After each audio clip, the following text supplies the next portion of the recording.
ಅದು ಅಲ್ಲದೆ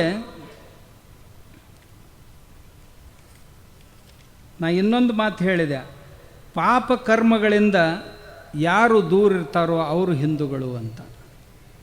ಶರಣರೆಲ್ಲ ಆಕಳ ಸಾಕಿದವರಿದ್ದರು, ಶರಣರೆಲ್ಲ ಪಾಪ ಕರ್ಮಗಳಿಂದ ದೂರಿದ್ದವರು ಇದ್ದರು ಅನ್ನೋದಕ್ಕೆ. ಮತ್ತು ಬಸವಣ್ಣವ್ರು ಇದನ್ನು ಒಪ್ಕೊಂಡಿದ್ರೋ ಇಲ್ಲೋ, ಬಸವಣ್ಣವ್ರಿಗೆ ನಾವು ಹಿಂದೂ ಅನ್ಬೇಕಾತಂತಂದ್ರೆ ಈ ಡೆಫಿನಿಷನ್ದಾಗ ಕುಂದಿರ್ಬೇಕಲ್ಲ. ಬಸವಣ್ಣವ್ರು ಹಿಂದೂಗಳ ಪಾಪ ಕರ್ಮಗಳಿಂದದ್ದು ಬಸವಣ್ಣವರ ಉಪದೇಶ ಮಾಡಿದ್ದು ಯಾವ್ಯಾವ ಪಾಪ ಕರ್ಮಗಳು? ಕಳಬೇಡ, ಕೊಲಬೇಡ, ಹುಸಿಯ ನುಡಿಯಲು ಬೇಡ, ಮುನಿಯಬೇಡ, ತನ್ನ ಬಣ್ಣಿಸಬೇಡ, ಇದರ ಹಳಿಯಲು ಬೇಡ, ಅನ್ಯರಿಗೆ ಅಸಹ್ಯ ಪಡಬೇಡ, ಇದೇ ಅಂತರಂಗ ಶುದ್ಧಿ, ಇದೇ ಬಹಿರಂಗ ಶುದ್ಧಿ, ಇದೇ ನಮ್ಮ ಕೂಡಲ ಸಂಗಮ ದೇವರ ಒಲಿಸುವ ಪರಿ ಅಂತ ಹೇಳಿದರು. ಅಂದಾಗ ಬಸವಣ್ಣವರು ಪಾಪ ಕರ್ಮಗಳಿಂದ ನಮಗೆ ದೂರಿರುವಂಥ ಉಪದೇಶ ಮಾಡ್ಯಾರ ಅಂದ್ರೆ ಇದರ ಅರ್ಥ ಬಸವಣ್ಣವ್ರಿಗೆ ಪಾಪ ಕರ್ಮಗಳು ಸಮ್ಮತ ಇರಲಿಲ್ಲ. ಆದ್ದರಿಂದ ಬಸವಣ್ಣವರು ಹಿಂದೂಗಳಾಗಿದ್ದರು. ಆದ್ದರಿಂದ ಇದು ಬಸವಾದಿ ಪ್ರಮಥರ ಬೃಹತ್ ಹಿಂದೂ ಸಮಾವೇಶ ಅಂತ ಕರೆದದ್ದು. ಆಮೇಲೆ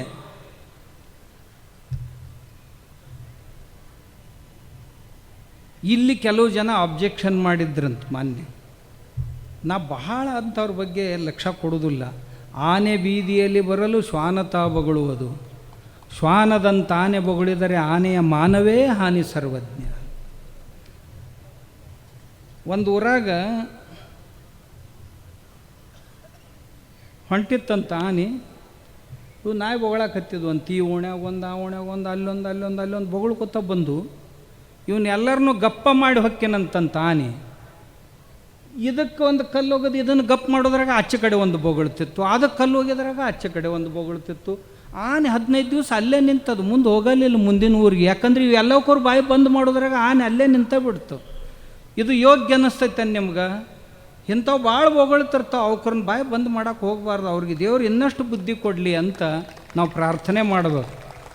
ಇನ್ನಷ್ಟು ಶಕ್ತಿ ಕೊಡು ದೇವರ, ಇನ್ನಷ್ಟು ಜೋರಾಗಿ ಬೊಗಳಲಿ ಅಂತ ಅನ್ಬೇಕಾ ಹೊರತು ಅವ್ರ ಬಾಯಿ ಬಂದ್ ಮಾಡೋಕೆ ಹೋಗ್ಬಾರ್ದು. ಯಾಕಂದ್ರೆ ನಮ್ಮ ದೇಶದ ಪದ್ಧತಿ ಐತದ. ನಿಮ್ಗೊಂದು ಉದಾಹರಣೆ ಹೇಳ್ತೇನೆ, ಭಾಳ ಚಂದಂದು ಹಿಡಿಸ್ತೈತೆ ನೋಡ್ರಿ. ನೀವು ನಮ್ಮ ಧರ್ಮದ್ದು ಹೆಂಗಾಗೈತೆ ಹೇಳಿ ನಿಮ್ಗೆ.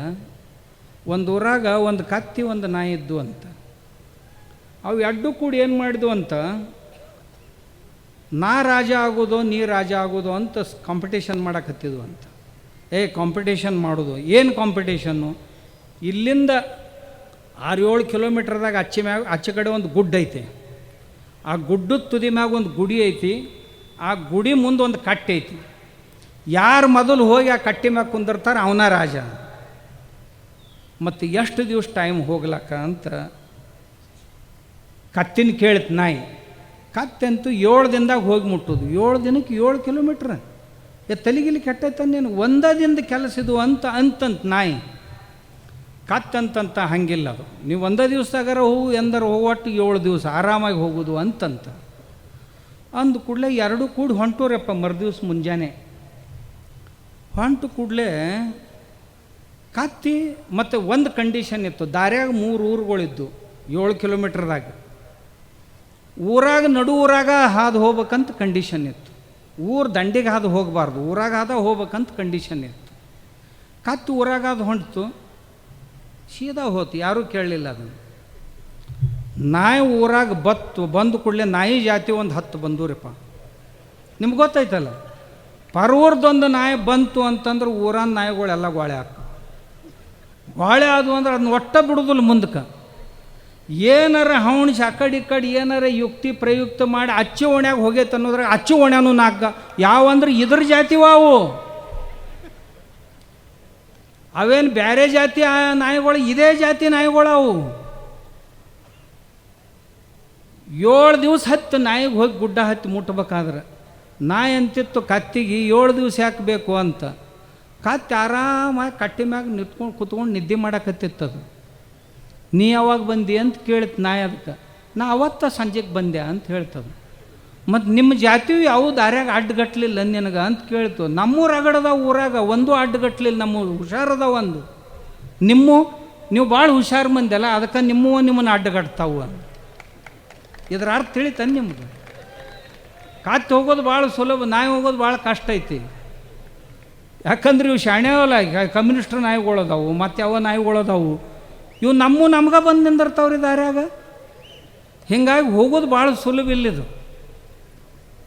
ಆಮ್ಯಾಗ ಅವಕ್ರ ಬಗ್ಗೆ ಭಾಳ ತಲೆ ಕೆಡಿಸ್ಕೋಬಾರ್ದು. ಅವಕ್ಕೆ ಒಂದು ಹೇಳ್ತೀನಿ, ಸೈದ್ಧಾಂತಿಕವಾಗಿ ಮಾತಾಡೋ ಕೆಪಾಸಿಟಿ ಇಲ್ಲ. ಸಿದ್ಧಾಂತದ ಮೇಲೆ ಯಾವಾಗಲೂ ಮಾತಾಡ್ಬೇಕು. ಅವು ವೈಯಕ್ತಿಕ ಸ್ತರಕ್ಕೆ ಹೋಗಿಬಿಡ್ತಾವೆ. ಏನೇನೇನೇನೇನೇನು ಇದನ್ನು ಮಾತಾಡಿದ್ರೆ ಆ ಕಡೆ ಜಿಗದಿರ್ತಾವೆ. ಇನ್ನು ಕೆಲವೊಬ್ಬರು ಈ ಮಾತಾಡೋದನ್ನು ಇವು ಫೇಸ್ಬುಕ್ಕು ವಾಟ್ಸಪ್ಪು ವ್ಯವಸಾಯ ಮಾಡ್ಕೊಂಡಾರ ಅವರು. ಅವು ಇನ್ನು ಕೆಲವು ಮಂದಿ ಕಾಡು ಸಿದ್ದೇಶ್ವರ ಸ್ವಾಮಿಗಳಿಗೆ ಬೈದ್ರೆ ನಮ್ಮದು ಪ್ರಚಾರ ಭಾಳ ಆಕೈತೆ ಅನ್ನೋ ಹುಚ್ಚನಾಯಿಗಳು ಭಾಳ ಅದಾವೆ. ಏನು ಹೇಳಿ ನಿಮಗೆ, ಅಂದ್ರೆ ಕಾಡು ಸಿದ್ದೇಶ್ವರ ಸ್ವಾಮಿಗಳಿಗೆ ಬೈದೇವಂತಂದ್ರೆ ಭಾಳ ಮಂದಿ ನೋಡ್ತಾರೆ ಇದನ್ನಂತ. ಅಂಥ ಹುಚ್ಚವ್ಯಾಸ ಅಂಥವಕ್ಕೆ ನಾವು ಭಾಳ, ನಾನಂತರೂ ಎಂದೂ ಮಹತ್ವ ಕೊಟ್ಟಿಲ್ಲ. ಇಂಥವು ಭಾಳ ಅದಾವು. ದಿನ ಹೊತ್ತುಂಟು ಇವಕ್ಕ ಕಲ್ಲು ಹೋಗೋದು ಕೂತ್ರೆ ನನ್ನ ಗುರಿ ಯಾವಾಗ ಮುಟ್ಟೋದು ನಾವು ಹೋಗಿ ಮುಟ್ಬಾರ್ದು. ದೇವರು, ನಾನು ಪ್ರಾರ್ಥನೆ ಮಾಡ್ತೇನೆ, ದೇವರು ಅವ್ರಿಗೆ ಇನ್ನಷ್ಟು ಶಕ್ತಿ ಕೊಡಲಿ, ಇನ್ನಷ್ಟು ಸಾಮರ್ಥ್ಯ ಕೊಡಲಿ, ಇನ್ನಷ್ಟು ಜೋರಾಗಿ ಒದರಲಿ. ಆಮ್ಯಾಗ ಇನ್ನಷ್ಟು ಊರಿಗೆ ಹೋಗಿ ಮೊನ್ನೆ ಮಾಡಿದ್ವಲ್ಲ, ಇಲ್ಲೇ ಮಾಡಿದ್ರಂತಲ್ಲ, ನಮ್ಮ ಸೂಗರಾಜ್ ನಂಗೆ ದಿನ ಫೋನ್ ಮಾಡ್ತಿದ್ದ, ಅಪ್ಪರ ಜರ ಪ್ರಾಬ್ಲಮ್ ಮಾಡಕತ್ತಾರ, ಪ್ರಾಬ್ಲಮ್ ಮಾಡಿ. ಏನೂ ಪ್ರಾಬ್ಲಮ್ ಆಗೋದಿಲ್ಲ ರೀ ಅಜ್ಜವ್ರ, ಅವ್ರು ಹಂಗೆ ಮಾಡಿದ್ರಂತ ಇವತ್ತು ಇಷ್ಟು ಮಂದಿ ಕೂಡ್ಯಾರ ಅಂತ ಹೇಳಿದ್ನಿ ನಾನು. ನಾವೇನು ಪ್ರಸಾರ ಮಾಡಬೇಕಾಗಿತ್ತಲ್ಲ ಅವೇ ನಾವುಗಳೇ ಮಾಡಿಬಿಟ್ಟು ಎಲ್ಲ. ಹಿಂಗಾಗಿ ನಮ್ಗೆ ಏನು ಕೆಲಸ ಮಾಡೋಕೆ ಹತ್ತಲಿಲ್ಲ. ಆರಾಮಾಗಿ ಅಜ್ಜವ್ರು ನೀವಿನ್ನು ಆರಾಮಾಗಿರ್ರಿ, ಚೆಂದಾಗಿ ಮಕ್ಕೋರು ನೀವು, ನಮ್ಮ ಕಾರ್ಯಕ್ರಮ ಯಶಸ್ವಿ ಆಕೈತೆ ಅಂತ ಹೇಳಿದ್ನೆ. ಯಾಕಂದ್ರೆ ನಮ್ಮ ಕೆಲಸ ಎಲ್ಲ ಅವರೇ ಮಾಡಿಬಿಟ್ರು. ನಾ ಏನೋ ಈಗ ಒಬ್ಬ ಅಧಿಕಾರಿಗಳ ಜೊತೆ ಮಾತಾಡ್ತಿದ್ದೆ, ಅಪ್ಪ ಅವ್ರು ಈ ಕಾರ್ಯಕ್ರಮದ ಬಗ್ಗೆ ಮಂದಿಗೆ ಭಾಳ ಇಂಟ್ರೆಸ್ಟ್ ಇರಲಿಲ್ಲ, ಅವ್ರೇನು ಮಾಡಿ ಹೋದ್ರಲ್ಲ ಇರ್ಷಕ್ಕೆ ಬಿತ್ತು ಮಂದಿ ಅಂದರು. ಯುವಕರು ಇಲ್ಲಿ ಇರ್ಷಕ್ಕೆ ಬಿದ್ದರು ಅಂದರು. ಎಷ್ಟು ಇರ್ಷಕ್ಕೆ ಬಿದ್ದರು ಅಂತಂದ್ರೆ ಗಾಡಿ ತೊಗೊಂಡು ತಾವೇ ಬಂದರು. ಆಳಂದಿಯಿಂದ 50 ಗಾಡಿ ಬಂದ, ಜೇವರ್ಗಿಯಿಂದ 30-35 ಗಾಡಿ ಬಂದು, ಚಿತ್ತಾಪುರದಿಂದ 100 ಬಂದು. ನೀವಂತರೂ ಶಾಪೂರು ಅಕ್ಕಪಕ್ಕದವರು ಯಾದಗಿರಿ ಅವ್ರಿಗೆ ನಿಮ್ಗೇನು ಹೇಳೋದು ಬೇಡ. ಆದ್ರೆ ಮತ್ತು ನಾ ಯಾವ್ರವ್ರ ಹೆಸರು ತೊಗೊಂಡಿಲ್ಲ, ಅವ್ರು ಸಿಟಿಗೇರಿರ ಮತ್ತು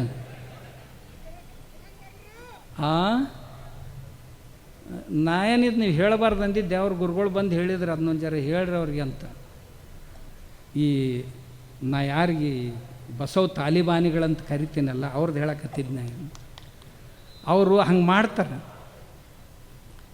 ತಾಲಿಬಾನಿತನ ಮಾಡ್ತಾರೆ, ಅದಕ್ಕೆ ಹಂಗೆ ಮಾಡೋಕ್ಕೆ ಹೋಗ್ಬೇಡ್ರು ಅಂತ ನಾನು ಸಾಕಷ್ಟು ಸಾರಿ ಕೈ ಮುಗಿದು ಕೇಳು. ಮತ್ತು ಹಿಂದಗಡೆ ಬಂದು ಭೇಟಿ ಹಾಕಾರ ರಾತ್ರಿ ನನಗೆ ಮಠದಾಗ, ಅಜ್ಜವ್ರ ಇನ್ನು ಮುಂದೆ ಕೈ ಮುಗಿತೀವ್ರಿ, ನಮ್ಮನ್ನು ಅಟ್ಟು ಕೈ ಬಿಟ್ಟು ಬಿಡ್ರಲ್ಲ ಅಂತ. ನಿಮ್ಮನ್ನು ಬಿಡ್ತೀವಿ, ನೀವು ಸರಿತೀರಿ, ಮತ್ತೊಬ್ಬರನ್ನ ಮುಂದಕ್ಕೆ ತರ್ತೀರಿ ನೀವು, ಅದಕ್ಕೆ ನಾ ಇದನ್ನು ಬೇಕು ಕೈ ಬಿಡೋದಿಲ್ಲ. ಇದು ಮುಗಿದು ಕೂಡಲೇ ಈಗ 31ಕ್ಕೆ ಗದಗಿನಾಗ ಐತೆ. ಮುಂದಿನ ತಿಂಗಳು ಮತ್ತೆ ಬಸವ ಕಲ್ಯಾಣದಾಗ ಐತೆ, ಹೌದಲ್ಲ? ನೋಡೋಣ ಬಸವ ಕಲ್ಯಾಣದ ಏನಾದ್ರು ಡೇಟ್ ಗೀಟ್ ಫಿಕ್ಸ್ ಮಾಡ್ತೀವಿ. ಯಾವರು ಬಿಡೋದಿಲ್ಲ ನಾ, ಎಲ್ಲ ಊರವ್ರಿಗೆ ಹೋಗಿ ಕೈ ಮುಗಿದು ಹೇಳವ, ಇವ್ರದಟ್ಟು ಬಂದೋಬಸ್ತ್ ಮಾಡಿರಪ್ಪ, ಇರಲಿಲ್ಲ ಅಂತ ನಮ್ಮ ಧರ್ಮ ಹಾಳು ಮಾಡ್ತಾರೆ. ನಮ್ಮ ಸಮಾಜ ಸಣ್ಣ ಸಣ್ಣ ಮಂದಿನ ಕರ್ಕೊಂಡು ನಾವು ದೇಶ ಕಟ್ತೀವಿ ರೀ. ಸಮಾಜದ ಕೊನೆಯ ವ್ಯಕ್ತಿ ನಮ್ಮ ಆತ್ಮ ಆಗಿರಬೇಕು. ಆತ್ಮನ ಪ್ರತಿಕೂಲಾನಿ ಪರೇಶಾಂ ನ ಸಮಾಚರೇತ್. ನನ್ನ ಆತ್ಮನಿಗೆ ಪ್ರತಿಕೂಲವಾದದ್ದನ್ನು ಯಾರೆದುರಿಗೂ ನಾನು ಆಚರಣೆ ಮಾಡಬಾರ್ದು ಅಂತ ನಮ್ಮ ಧರ್ಮ ನಮಗೆ ಕಲಿಸುತ್ತೆ. ಧರ್ಮ ಯಾವುದು ಅಂದ್ರೆ ಬಿದ್ದವ್ರನ್ನ ಎತ್ತೋದು ಧರ್ಮ, ಮತ್ತೊಬ್ಬರನ್ನ ನುಗ್ಗಿಸೋದು, ಮತ್ತೊಬ್ಬರನ್ನ ಹೀಯಾಳಿಸೋದು ಧರ್ಮ ಆಗೋದಿಲ್ಲ. ಮತ್ತೊಬ್ಬರನ್ನ ಬೈಯೋದೆಂದೂ ಧರ್ಮ ಆಗೋದಿಲ್ಲ. ಮತ್ತೊಬ್ಬರನ್ನ ಕಣ್ಣು ನೀರು ಒರೆಸೋದು ಧರ್ಮ, ಮತ್ತೊಬ್ಬರನ್ನ ಉಪಚಾರ ಮಾಡೋದು ಧರ್ಮ, ಮತ್ತೊಬ್ಬರಿಗೆ ಉಣಿಸೋದು ಧರ್ಮ, ಮತ್ತೊಬ್ಬರಿಗೆ ತಿನ್ನಿಸೋದು ಧರ್ಮ ಮಾಡ್ಬೇಕು. ನಾನು ಯಾವಾಗಲೂ ನಂದು ಹೇಳ್ಕೊಳಂಗಿಲ್ಲ. ಇವು ಯಾವ್ಯಾವ ಏನೇನು ಒದರಾಡ್ತಿರ್ತಾವಲ್ಲ ಅವು ಕಾಡು ಸಿದ್ದೇಶ್ವರ ಸ್ವಾಮಿ ಅಂದ್ರೆ ಯಾರು, ಎಲ್ಲಿ ಅದಾನ, ಏನು ಮಾಡ್ತಾನೆ, ಇವ್ರ ಮಾರಿ ಮ್ಯಾಗಿನವರ ನೊಣ ಹೇಳಂಗಿಲ್ಲ. ಮಾರಿ ಮ್ಯಾಗ ಕೂತ್ ನೊಣ ಹೊಡ್ಕೊಳಕ್ಕೆ ಸಹಿತ ಕೈಯಾಗ ಸಾಮರ್ಥ್ಯ ಇಲ್ಲ, ಆದರೂ ಸಹಿತ ಒದರಾಡ್ತಿರ್ತಾವೆ. ಏನು ಮಾಡಿದ್ರಪ್ಪ? ನಾ ಎಲ್ಲರಿಗೂ ಭಾಳ ಮಂದಿ ಕೇಳ್ತಿರ್ತೀನಿ, ಬಸವ ತತ್ವ ಹೇಳೋರಿಗೆ ಕಾಯ್ಕ ಮಾಡ್ತೀರೇನ್ರಿ ಅಂತ ಕೇಳಿದೆ ಒಬ್ಬರಿಗೆ. ಇಲ್ಲೇ ಸಿಂಧನೂರಾಗ ಒಂದಿಷ್ಟು ಮಂದಿ ಭೇಟಿಯಾಗಿದ್ದರು ನನಗೆ. ಕಾಯ್ಕ ಮಾಡ್ತೀರೇನು ಅಂತ ಕೇಳಿದೆ. ಕೇಳಿದ ಕೂಡಲೇ ಅವ್ರು ಅಂದರು ಮಾಡ್ತೀವಲ್ರಿ ಅಂದರು. ಏನು ಮಾಡ್ತೀರಿ ಅಂತ ಕೇಳಿದೆ. ಏನಿಲ್ಲರಿ ಈಗ ರಿಟೈರ್ ಆಗ್ಯವರಿ ಅಂತಂದರು. ಪೆನ್ಷನ್ ಬರ್ತಿರ್ಬೇಕಲ್ರಿ ಅಂತಂದು ನಾನು. ಹಾಂ ಪೆನ್ಷನ್ ಬರ್ತೈತ್ರಿ, ಅದ್ರಾಗ ಅದೀವ್ರಿ ಅಂದರು. ಮತ್ತು ಪೆನ್ಷನ್ ತಿನ್ನೋದು ಬಸವ ತತ್ವದಾಗ ಕುಂದ್ರಂಗಿಲ್ಲಲ್ಲ ಅಂತ ಅಂದೆ ನಾವಾಗ. ಅದು ಹೆಂಗ್ರಿ ಅಂದ್ರೆ ಅವರು ಬಸವಣ್ಣ ಹೊನ್ನಿನೊಳಗೊಂದರೆಯ, ಅನ್ನದೊಳಗೊಂದು ಅಗುಳ, ವಸ್ತ್ರದೊಂದು ಒಳಗೊಂದು ಎಳೆಯ, ಇಂದಿಂಗೆ ನಾಳಿಂಗೆ ಬೇಕೆಂದೆನಾದಡೆ ನಿಮ್ಮ ಆಣೆ ನಿಮ್ಮ ಪ್ರಮತರಾಣೆ. ನಾಳೆಗಂತ ಏನೂ ಇಡಬಾರ್ದಪ್ಪ, ಇವತ್ತಿಂದ ಇವತ್ತು ಮುಗಿಸ್ಬೇಕು. ಇದು ಬಸವ ತತ್ವ. ಮತ್ತು ನೀ ಕೆಲಸ ಮಾಡ್ಲಾರ್ದ ಪುಕ್ಕಟ್ಟ ಜಡ್ಯಾಕೆ ಹತ್ತಿದ್ದು ಹೆಂಗೆ ಬಸವ ತತ್ವದಾಗ ಹಿಂಗಾತನ್ರಿ ಅದವ್ರ ನಾವು ಏನೋ ತಿಳ್ಕೊಂಡಿದ್ದೀವಿ ಬಸವಣ್ಣವ್ರ ತತ್ವ. ನೀ ಬಸವಣ್ಣವ್ರ ತತ್ವ 100ಕ್ಕೆ 100 ಆಚರಣೆ ಮಾಡ್ತಿದ್ದೆ ಅಂದ್ರೆ ನನಗೆ ಹೇಳು. ಏನು ಕಾಯ್ಕ ಮಾಡ್ತಿದ್ದಪ್ಪ? ಕಾಯ್ಕೇನೂ ಇಲ್ಲ. ಎಲ್ಲಿ ಸಿಗ್ತೈತಿ? ಮನೆಯಲ್ಲಿ ಮಹಾಮನೆ. ಹೆಂಗೆ ಮಾಡೋದು? ಅವನು ಒಬ್ಬಂದು ಒಂದು ಗಿರಾಕಿ ತಯಾರು ಮಾಡೋದು. ನಿಮ್ಮ ಮನ್ಯಾಗ ಮಹಾಮನೆ ಮಾಡು ನೀ ತಿಂಗಳಂತ. ಏನು ನನಗೇನು ಖರ್ಚು ವೆಚ್ಚ ಜಮಾ ಏನೂ ಬೇಡ್ರಿ, ಕೈ ಮ್ಯಾಗ ಸಕ್ಕರೆ ಇಟ್ಟುಬಿಡ್ರಿ ಸಾಕು. ನಾವು ಚಿಂತನೆ ಮಾಡ್ತೀವಿ, ನೀವು ಸಕ್ಕರೆ ಪ್ರಸಾದ ಕೊಟ್ಬಿಡ್ರಿ. ಎದ್ದು ಹೋಗೋದ್ರಾಗ ಏನು ಒಂದೊಂದು ಕಪ್ ಚಹಾ ಕೊಟ್ಟರು ನಡೀತೈತೆ, ಏನು ತೊಂದರೆ ಇಲ್ಲ. ಅನ್ಕೋತ ಹೋಗೋದ್ರಾಗ ಒಂದಿಷ್ಟು ಪ್ರಸಾದ ಮಾಡಿದ್ರೆ ಬೆಸ್ಟ್ ಆಕೈತೆ. ಯಾಕಂದ್ರೆ ದೂರದವರು ಬಂದಿರ್ತಾರೆ, ಒಂದು 10,000 ರೂಪಾಯಿ ಟೊಪ್ಪಿಗೆ ಹಾಕಿ ಹೋಗ್ತಾರೆ. ಪದ್ಧತಿ. ನಾನು ಬಸವಣ್ಣನವರ ತತ್ವಗಳಿಗಾಗಿ ಜೀವನವನ್ನೇ ಮುಡುಪಾಗಿಟ್ಟವ. ಬಸವಣ್ಣವ್ರಂಗೆ ಬದುಕಬೇಕಂದವ, ಮಾತಾಡ್ಬೇಕಂದವ್ರಲ್ಲ. ನಾನು ಬಸವಣ್ಣವ್ರಂಗೆ ಬದುಕಬೇಕಂತೀನಿ. ಎಷ್ಟು ವರ್ಷ ಕಳೆದಿರಿ, ಯಾವ ಸ್ಥಳದೊಳಗದಿರಿ ಅಂತ ಕೇಳಿದ್ನಿ ಅವ್ರಿಗೆ. ಏನು ಭಕ್ತಿ ಸ್ಥಳದೊಳಗದಿರೋ, ಮಾಹೇಶ್ವರ ಸ್ಥಳದೊಳಗದಿರೋ, ಏನು ಪ್ರಾಣಲಿಂಗಿ ಸ್ಥಳದೊಳಗದಿರೋ, ಪ್ರಸಾದಿ ಸ್ಥಳದೊಳಗದಿರೋ, ಶರಣ ಸ್ಥಳದೊಳಗದಿರೋ, ಐಕ್ಯ ಸ್ಥಳಕ್ಕೆ ಏರಿರೋ, ಯಾವ ಸ್ಥಳಕ್ಕೆ ಏರಬೇಕಾದ್ರೆ ಏನು ಬಿಡಬೇಕು, ಏನು ಹಿಡಿಬೇಕಪ್ಪ ಹೇಳ್ರಿ ನನಗೊಂದು ಜರ. ಇದೇನು ಭಾಳ ಗದ್ದಲಕ್ಕೆ ಬೀಳಂಗೆ ಕಾಣ್ತೈತ್ರಿ ಅಜ್ಜವ್ರ.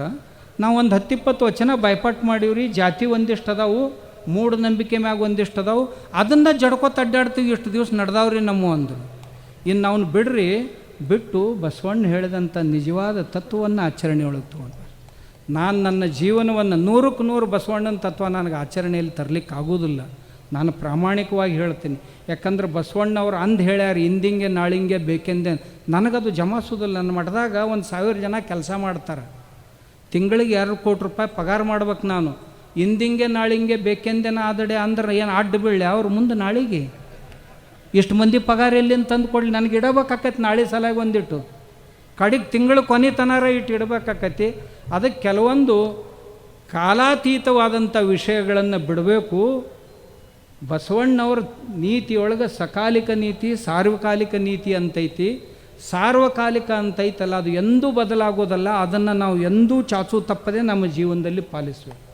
ನಾನು ಕಾಯಕ ಮಾಡ್ತೇನೆ, ದಿನಾಲೂ ಒಕ್ಕಲ್ತನ ಮಾಡ್ತೀನಿ, ಗೋಶಾಲೆಯೊಳಗೆ ಕೆಲಸ ಮಾಡ್ತೀನಿ, ಮತ್ತು ಬೇರೆ ಬೇರೆ ಕಾಯಕಗಳನ್ನು ನನಗೇನೂ ಇಲ್ಲಂದ್ರೂ ಒಂದು 100 ಪ್ರಕಾರದ ಕೆಲಸ ಬರ್ತಾವೆ. ಗೌಂಡಿ ಕೆಲಸ ಮಾಡ್ತೀನಿ, ನಾನು ಬಡಿಗೆರೆ ಕೆಲಸ ಮಾಡ್ತೀನಿ, ಎಲೆಕ್ಟ್ರಿಸಿಟಿ ಕೆಲಸ ಮಾಡ್ತೀನಿ, ಟ್ರ್ಯಾಕ್ಟ್ರ್ ಹೊಡಿತೀನಿ, ಅಗ್ರೋ ಪ್ರೊಸೆಸಿಂಗ್ ಕೆಲಸ ಮಾಡ್ತೀನಿ. ಎಲ್ಲಿ ಕಡಿಮೆ ಬೀಳ್ತೈತೆ ಅಲ್ಲಿ ನಾ ಯಾವುದಾದ್ರೂ ಕಾಯಕ ಮಾಡ್ತೇನೆ. ನಾ ಮಾಡಲಾರ್ದ ಮತ್ತೊಬ್ರಿಗೆ ಹೇಳಕ್ಕೆ ಹೋಗೋದಿಲ್ಲ. ಅದಕ್ಕೆ ಅರ್ಥ ಮಾಡ್ಕೊಳ್ರಿ ಅಂತ ಹೇಳ್ತೀನಿ ನಾ ಪುಣ್ಯಾತ್ಮರಿಗೆ. ಮತ್ತೊಬ್ಬರಿಗೆ ಮಾತಾಡ್ಬೇಕಾದ್ರೆ ನೀವೇನು ಮಾಡ್ತೀರಿ ನೋಡ್ಕೊರಿ ಒಂದು ಸ್ವಲ್ಪ. ಎರಡನೇದು ನಾನು ಅವ್ರಿಗೆ ಕೇಳ್ತೀನಿ, ಅಲ್ರಿ ಬಸವ ತತ್ವ ಅಂತಿರಲ್ಲ, ಬಸವ ತತ್ವದೊಳಗೆ ದಾಸೋ ಅಂತೈತಿ, ಮಾಡ್ತೀರೇನು ಮನ್ಯಾಗ ಅಂತ ಕೇಳಿದೆ. ಹುಣ್ಣಿಮೆಗೆ ಅಮಾಸಿಗೆ ನಮ್ಮ ಮನೆ ಗುರುಗಳು ಸ್ವಾಮಿಗಳು ಬರ್ತಾರೆ, ಅವತ್ತು ನಾವು ತೀರ್ಥ ತೊಗೊಂಡು ಅವ್ರಿಗೆ ಊಟ ಮಾಡಿಸ್ತೀವಿ ರೀ. ಇದು ದಾಸೋಹನ ಅಂತ ಕೇಳಿದ್ದೆ ನಾನು. ದಾಸೋಹ ಅಂದ್ರೆ ಸತ್ಯ ಶುದ್ಧ ಭಾವನೆಯಿಂದ ಕಾಯಕವನ್ನು ಮಾಡಿ ಗಳಿಸ್ಕೊಂಡು ಬಂದದ್ರಾಗ ಮೊದಲ ಯಾರಾದರೂ ಅವಶ್ಯಕತೆ ಉಳ್ಳಂಥ ವ್ಯಕ್ತಿಗೆ ಊಟ ಮಾಡಿಸಿ ಉಳಿದದ್ದನ್ನು ನೀವು ಉಣ್ಬೇಕಂತೈತಿ. ಹಿಂಗೇನಾರು ಮನ್ಯಾಗ ದಿನ ಯಾರಿಗಾರು ಊಟ ಮಾಡಿಸ್ತೀರೇನು ಅಂತ ಕೇಳಿದೆ. ಇಲ್ಲರಿ ನಮ್ಮ ಮನ್ಯಾಗ ಮಾಡು. ಯಾರ್ಯಾರು ಇವ್ರು ಹೇಳ್ತಾರಲ್ಲ ಇವ್ರಿಗೆಲ್ಲರಿಗೆ ಕೇಳಿದ್ನ. ಕೆಲವು ಮಂದಿ ಸ್ವಾಮಿಗಳು ಮಠದಾಗ ದಾಸೋಹ ಸಹಿತ ಇಟ್ಟಿಲ್ಲ. ನಾ ಹೇಳಿದೆ, ಮಠದಾಗ ಕೋಟಿಗಟ್ಟಲೆ ಸಂಪತ್ತೈತಿ, 10 ಮಂದಿ ಬಂದು ಭಕ್ತರಿಗೆ ಪ್ರಸಾದ ಇಲ್ಲ. ಬರ್ರಿ ನಮ್ಮ ಮಠದಾಗ ದಿನ 5,000ದಿಂದ 10,000 ಮಂದಿಗೆ ಪ್ರಸಾದ ಮಾಡಿಸ್ತೇನೆ, ಎಂದೂ ಕಡಿಮೆ ಬಿದ್ದಿಲ್ಲ. ಕೊಟ್ಟವನು ಬಸವಣ್ಣ, ಉಣ್ಣವನು ಬಸವಣ್ಣ ಅಂತೀನಿ ನಾನು. ದಿನ 10,000 ಮಂದಿ ಊಟ ಮಾಡಿ ಹೋಗ್ತಾರೆ, ಪ್ರಸಾದ ತೊಗೊಂಡು ಹೋಗ್ತಾರೆ. ನಾವೆಂದೂ ಆ ಭಾವನೆಯನ್ನು ತಾಳಿಲ್ಲ. ಕೊಡವನು ಅವನ, ತೊಗೊಂಡವನು ಅವನ ಅಂತ. ಅಷ್ಟೇ ಅಲ್ಲ, ಅವ್ರಿಗೆ ಕೇಳಿದ್ನ, ಬಸವಣ್ಣ ಸಮಾನತೆಯನ್ನು ಹೇಳ್ಯಾನ, ಏನರ ನಿಮ್ಮ ಜೀವನದೊಳಗೆ ಆಚರಣೆಯಲ್ಲಿ ತಂದಿರೇನು ಅಂತ ಕೇಳಿದೆ. ಸ್ವಾಮಿಗಳಿಗೆ ಕೇಳಿದೆ, ಯಾರಿದು ಹೇಳ್ತಾರಲ್ಲ ಸ್ವಾಮಿಗಳಿಗೆ ಭಾಳ ಚಂದಾಗ ಹೇಳ್ತಿರ್ತಾರೆ, ಅಲ್ಲೆಲ್ಲಿ ದೊಡ್ಡ ದೊಡ್ಡ ಮಠಗಳು ಕಟ್ಕೊಂಡಾರ, ಸಮಾನತೆ ಏನು ತಂದಿರೇನಂತ ಕೇಳಿದೆ. ಏನೂ ಇಲ್ಲ, ಎಲ್ಲಿ ಸಮಾನತೆ? ನಾಂದೆ 12ನೇ ಶತಮಾನದೊಳಗೆ ಬಸವಣ್ಣ ಸ್ತ್ರೀ ಪುರುಷ ಸಮಾನತೆ ಹೇಳ್ಯಾನ, ವರ್ಣ ಸಮಾನತೆಯನ್ನು ಹೇಳ್ಯಾನ, ಜಾತಿ ಸಮಾನತೆಯನ್ನು ಹೇಳ್ಯಾನ, ವರ್ಗ ಭೇದವನ್ನು ಬಿಟ್ಟುಕೊಡ್ರಿ ಅಂತ ಹೇಳ್ಯಾನ. ನೀವೇನು ದಿನ ಪ್ರವಚನ ಮಾಡ್ಕೋತ ಅಡ್ಡಾಡ್ತಿರಲ್ಲ ಬಸವಣ್ಣವ್ರ ಹೆಸರಲ್ಲೇ, ಏಸು ಮಂದಿ ಸಮಾನತೆ ತಂದಿರಿ ಅಂತ ಕೇಳಿ. ನಿಮ್ಮ ಮಠಕ್ಕೆ ಒಬ್ಬ ಹೆಣ್ಮಗಳನ್ನು ಮಾಡಬೇಕಾಗಿತ್ತಲ್ಲ, ಮಾಡಿರೇನಂತ ಕೇಳಿದೆ. ಸ್ತ್ರೀ ಪುರುಷ ಸಮಾನತೆ ಹೇಳ್ಯಾನಲ್ಲ ಬಸವಣ್ಣ, 800 ವರ್ಷದಾಗ ಒಬ್ಬರು ಮಾಡಿಲ್ರಪ್ಪ. ಇದೆಂಥ ಸಮಾನತೆ? ನಾ ಕೇಳಿದೆ, ನಿಮ್ಮ ಮಠಕ್ಕೆ ನಿಮ್ಮ ಅಣ್ತಂಬರು ನಿಮ್ಮ ಮನೆಯವ್ರನ್ನ ಬಿಟ್ಟು ಹೊರಗಿನವ್ರನ್ನ ಯಾರನ್ನಾರ ಎಂದರ ಮಾಡಿರೇನು ಉತ್ತರಾಧಿಕಾರಿ ಅಂತ ಕೇಳಿದೆ. ಹರಳಯ್ಯನವ್ರನ್ನ ಮನೆಯವ್ರನ್ನ, ಸಮಗಾರ ಹರಳಯ್ಯನ ಮನೆಯವ್ರನ್ನ, ಮಡಿವಾಳ ಮಾಚಿದೇವರ ಮನೆಯವ್ರನ್ನ, ಹಡಪದ ಅಪ್ಪಣ್ಣನ ಮನೆಯವ್ರನ್ನ ಕರ್ಕೊಂಡು ಬಂದು ಉತ್ತರಾಧಿಕಾರಿ ಮಾಡಿರೇನಂತ ಕೇಳಿದೆ. ಇಲ್ರಿ ಅಂದ. ಮತ್ತು ಹೆಂಗೆ ಬಸವ ತತ್ವ ಹೇಳಕ್ಕೆ ಯೋಗ್ಯರಾಕಿರಿ ನೀವು ಅಂತ ಕೇಳಿದೆ. ನಿಮ್ಮ ಮಠದೊಳಗೆ ನೌಕರರ ಯಾರದಾರ ಅಂತ ಕೇಳಿದೆ. ಎಲ್ಲ ಮೇಲ್ವರ್ಗದವರೇ ಅದಾರ್ರಿ ಅಂದ. ಬಾ ಅಂದೆ, ನಮ್ಮ ಮಠಕ್ಕೆ ಬರ್ರಿ. ನಮ್ಮ ಮಠದ ಚೀಫ್ ಅಡ್ಮಿನಿಸ್ಟ್ರೇಟಿವ್ ಆಫೀಸರು ವಡ್ರವದಾನ, ನಮ್ಮ ಮಠದ ಎಕ್ಸಿಕ್ಯೂಟಿವ್ ಡೈರೆಕ್ಟ್ರು ಸಮಗಾರ ಸಮಾಜದವದಾನ. ತಿಂಗಳ ಏನೂ ಇಲ್ಲ ಅಂತಂದ್ರು 10 ಕೋಟಿ ರೂಪಾಯಿದು ವ್ಯವಹಾರ ಅವರ ನೋಡ್ಕೋತಾರೆ. ನನಗೆ ಯಾವಾಗಾರ ಅವಶ್ಯಕತೆ ಬಿದ್ದರೂ ಫೋನ್ ಮಾಡಿ ಕೇಳ್ತಾರೆ ಇರ್ಲಿಕ್ಕಂದ್ರೆ. ಎಲ್ಲ ಕೆಳಗಿನ ಸ್ಟಾಫ್ನು ಸಹಿತ ಎಲ್ಲ ಜಾತಿಯವ್ರು ಅದಾರ, ಈ ಜಾತಿಯವ್ರು ಇಲ್ಲ ಅನ್ನಂಗಿಲ್ಲ. 1000 ಜನ ಅದಾರ ನಮ್ಮ ಮಠದೊಳಗೆ, ಬೇರೆ ಬೇರೆ ಬೇರೆ ಬೇರೆ ಪ್ರಕಲ್ಪದ ಕೆಳಗೆ ಕೆಲಸ ಮಾಡೋರು. ನಾ 200 ಊರುಗಳು ದತ್ತಕ್ಕೆ ತೊಗೊಂಡೇನು ಸಾಲಿ. ಓದಾಕ ಬರಲಾರ್ದ ಮಕ್ಕಳಿಗೆ ಪ್ರತಿಯೊಂದು ಸಾಲಿಗೆ ಒಬ್ಬ ಟೀಚರ್ ಮಠದಿಂದ ಇಟ್ಟಿ ನಾನು. 200 ಹಳ್ಳಿಗಳಲ್ಲಿ ಪ್ರತಿಯೊಂದು ಸಾಲಿಗೂ ಒಬ್ಬ ಟೀಚರ್ ನಮ್ಮವ್ರು. ನನಗೇನು ಸಿಗೋದಾದ್ರೆ ಏನೂ ಸಿಗೋದಿಲ್ಲ. ನಾ ಭಿಕ್ಷಾ ಬೇಡ್ಕೊಂಡು ಬಂದು ಅವ್ರಿಗೆ ಪಗಾರ ಕೊಡ್ತೀನಿ.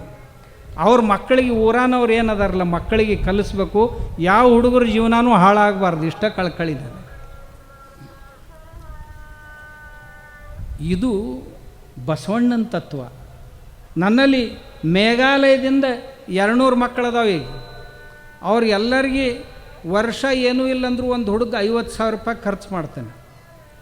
ಚಲೋ ಕೇಟ್ರಿಂಗ್ ಕಾಲೇಜ್ಗೆ ಹಾಕಿ ಅವ್ರನ್ನ ಕಲಿಸಿ ಅವ್ರ ಕಾಲ ಮ್ಯಾಗ ನಿಲ್ಲಿಸಿ ನೌಕರಿ ಹಚ್ಚಿ ಅವ್ರ ಮನೆಗೆ ಕಳಿಸ್ತೇನೆ. 15 ವರ್ಷ ಆತಿ ಕೆಲಸ ಮಾಡೋಕ್ಕೈತಿ. ಯಾರಿಗೆ ತಂದಿಲ್ಲ ತಾಯಿ ಇಲ್ಲ ಅಂಥ ಮಕ್ಕಳನ್ನು ಕರ್ಕೊಂಡು ಬಂದು ಅವ್ರಿಗೆ ಉಣಿಸಿ ತಿನ್ನಿಸಿ ಸಾಲಿ ಕಲಿಸಿ. ಇದು ಬಸವಣ್ಣನ ತತ್ವರಪ್ಪ. ನೀವು ಮಕ್ಕಳಿಗೆ ಫೀ ತೊಗೋತೀರಿ, 1,000 ರೂಪಾಯಿ ಕೊಟ್ಟರು ಸಹಿತ ಕಡಿಮೆ ಕೊಟ್ಟರೆ ನಡೆಯಂಗಿಲ್ಲ. ಮತ್ತು ಹೇಳ್ತಾರೆ ಜ್ಞಾನದ ದಾಸೋಹ ಮಾಡ್ತಾರೆ ಸ್ವಾಮಿಗಳಂತ. ಇವ್ರು ರೊಕ್ಕ ತೊಗೊಂಡು ಸಾಲಿ ಕಲಿಸೋದಿದೆ ಜ್ಞಾನದ ದಾಸೋಹ ನೀವು ಅಲ್ಲ.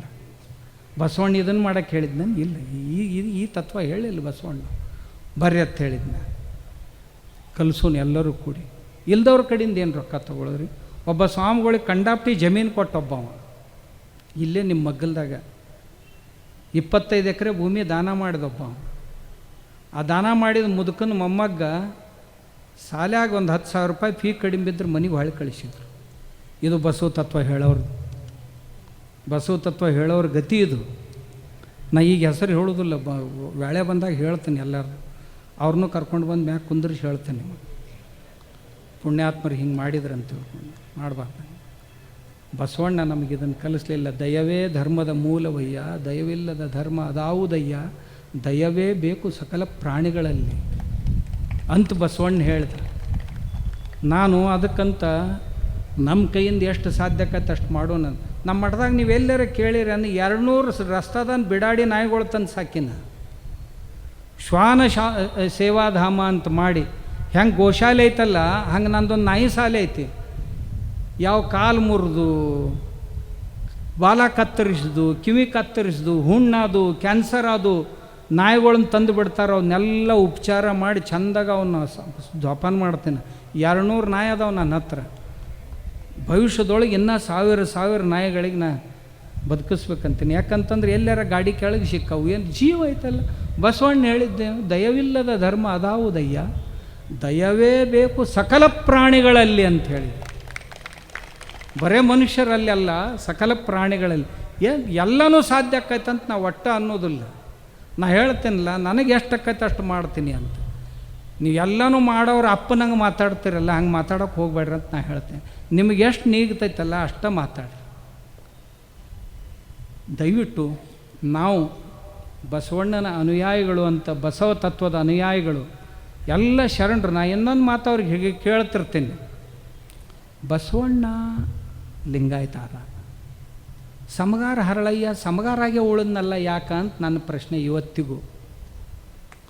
ಮಡಿವಾಳ ಮಾಚಿದೇವ ಮಡಿವಾಳಾಗೆ ಯಾಕೆ ಉಳ್ದ, ಅವ ಯಾಕೆ ಮ್ಯಾಗ ಬರಲಿಲ್ಲ, ಅವ ಯಾಕೆ ಲಿಂಗಾಯತ ಆಗಲಿಲ್ಲ ಅಂತ ನನ್ನ ಪ್ರಶ್ನೆ ಅವ್ರಿಗೆ. ಅವ್ರನ್ನ ಯಾಕೆ ಮಾಡಲಿಲ್ಲಪ್ಪ ನೀವು? ಯಾಕಂದ್ರೆ ಅವರೊಳಗೆ ವ್ಯವಹಾರ ಮಾಡಿಸಿದ್ರಿ ಅಂದ್ರೆ ಇದು ಆಕ್ಕಿದ್ದಿಲ್ಲ. ಹೆಣ್ಗಂಡ ಕೊಡಿಸಿ ಅವ್ರನ್ನ ಕೂಡಿಸಿದ್ರಿ ಅಂದ್ರೆ ಬಸವಣ್ಣ ಹೆಂಗೆ ಕೂಡಿಸಿದ್ದ ಹಂಗೆ ಕೂಡಿಸಿದ್ರಿ ಅಂದ್ರೆ ಆಕ್ಕಿದ್ದಿಲ್ಲ.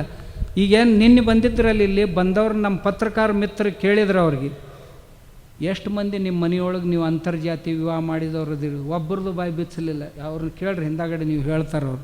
ನನಗೆ ಹೇಳಿದ್ರು ನಮ್ಮ ಅಜ್ಜ ಅವರು, ಇವ್ರೊಂದಿಬ್ಬರು ಮೂವರು ಅವ್ರನ್ನ ಜಗ್ಗಾಡಿದಾರೆ. ಅವ್ರನ್ನ ಮಾತಾಡೋದು ಸುಲಭ ರೀ, ಮಾಡೋದು ಭಾಳ ಕಷ್ಟ ಐತಿ. ಒಬ್ರು ಹೇಳಿದ್ರಂತ ನಮ್ಮ ಮನ್ಯಾಗ ಆಗೈತ್ರಿ ಅಂತ. ಅವ್ರ ಮನ್ಯಾಗ ಆಗೈತೆ ಅಂತಂದ್ರೆ ಮಾಡಿದ್ದಲ್ಲ, ಅದು ಆಗಿದ್ದಂತ ಹೇಳಿದ್ನ. ಮಾಡಿದ್ದಕ್ಕೆ ಆಗಿದ್ದಕ್ಕೆ ಭಾಳ ಅಂತರ ಇರ್ತೈತಿ. ನನ್ನ ಹತ್ರ ಬರ್ರಿ, ಯಾಕಂದ್ರೆ ಅದು ಓಡೇ ಹೋಗೈತಿ ಆಗೈತೆ ಅಂತಂದಾಗ ನೀವೇನು ಮಾಡಿರಿ ಅದ್ರ.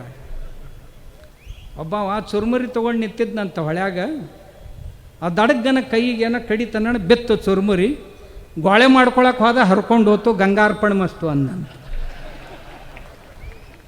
ತಿಳಿತಾನಿದ್ರ ಅರ್ಥ ನೀವು?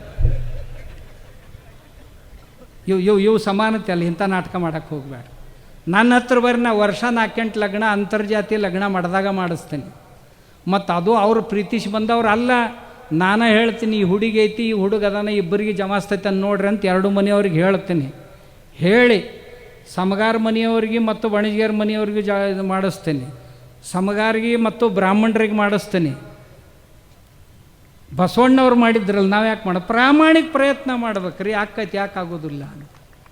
ಅದಕ್ಕೆ ಯಾವುದನ್ನು ಮಾಡೋಕ್ಕಾಗೋದಿಲ್ಲ ಅಲ್ಲ, ಅದನ್ನ ಮಾತಾಡೋಕ್ಕೆ ಹೋಗ್ಬಾರ್ದು. ಕೆಲವು ಮಂದಿ ಆಯುಷ್ಯದಾಗ ಏನೂ ಮಾಡೋದಿಲ್ಲ, ಅದ್ರ ಭಯಂಕರ ಮಾತಾಡ್ತಿರ್ತಾವೆ. ಹಂಗೆ ಆಗಬಾರ್ದು. ನಾ ಇನ್ನೂ ಭಾಳ ಹೇಳೋದಿತ್ತು, ವೇಳೆ ಭಾಳ ಆಗೈತಿ, ಹೇಳೋದಿಲ್ಲ. ನಮ್ಮ ಬಸವಾದಿ ಶರಣರು ನಮಗೆ, ನಾನು ಆರಂಭದಲ್ಲೇ ಒಂದು ಮಾತು ಹೇಳಿದೆ, ಭಕ್ತಿ ಸುಭಾಷೆಯ ನುಡಿಯ ನುಡಿವೆ, ನುಡಿದಂತೆ ನಡೆವೆ, ನಡೆಯಲ್ಲಿ ನುಡಿಯ ಅಳವಡಿಸಿಕೊಳ್ಳುವೆ,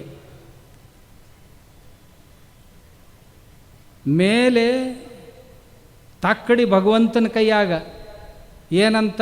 ಈ ಮನುಷ್ಯ ಮಾತಾಡಿದ್ದು ಒಂದ್ರಾಗಿಡ್ತಾನ ತಕ್ಕಡ್ಯಾಗ, ಮತ್ತು ಇವ ಮಾಡಿದ್ದು ಒಂದ್ರಾಗಿಡ್ತಾನ. ಒಂದು ಜವೆ ಕೊರತೆಯಾದಡೆ, ಒಂದು ಗೋಧಿ ಕಾಳಿನಷ್ಟು ಮಾತಿಗೂ ಮತ್ತು ಕೃತಿಗೆ ಕೊರತೆ ಆಯಿತು ಅಂತಂದ್ರೆ, ನೀ ಮಾತಾಡಿದ್ದು ಹೆಚ್ಚಾತು, ಮಾಡಿದ್ದು ಕಡಿಮೆ ಆಯ್ತು ಅಂತಂದ್ರೆ ತಕ್ಕಡಿ ಒತ್ತಟ್ಟು ಇಳಿತೈತಿ. ಒಕ್ಕಡಿ ಹೇಳ, ಇದು ಸಮ ಆಗಲಿಲ್ಲ ಅಂದರೆ ಎನ್ನ ನದ್ದಿ ನೀನೆದ್ದು ಹೋಗ ಕೂಡಲ ಸಂಗಮ ದೇವ ಅಂತ ಬಸವಣ್ಣವ್ರು ಹೇಳ್ಯಾರ.